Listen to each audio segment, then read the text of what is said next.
समुद्रामध्ये मासेमारी करत असताना सीमा ओलांडल्याचा आरोप करत पाकिस्तानी सैन्यानं 66 मच्छीमारांना कैद केलं होतं। यातल्या 198 मच्छीमार खलाशांनी सुटका त्यांची करण्यात आलेली आहे आणि सुटका करण्यात आलेल्या या खलाशांमध्ये पालघर जिल्ह्यातल्या 5 मच्छीमारांचा समावेश आहे। हे 5ही खलाशी तब्बल 3.5 वर्षांनंतर घरी परतलेत आणि यावेळी त्यांच्या कुटुंबियांना अश्रू अनावर झाले।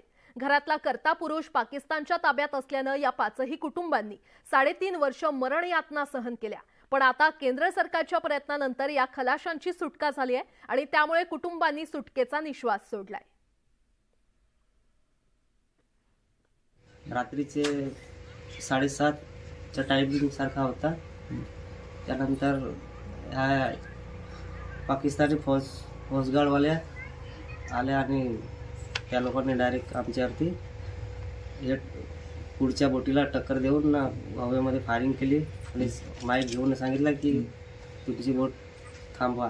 तिकडे जेलमध्ये होते तर माझे संपर्क तर होत नाही, म्हणजे जे काही मी लेटर इकडून जे पहिले लेटर येत होतं ना टपाल, ते सर्व बंद झाले होते। माझ्या घरच्यांनी नंबर मागितले, मग ते जी चिठ्ठी लिहून मग व्हॉट्सअपद्वारे तरी चिठ्ठी मी पाठवतो।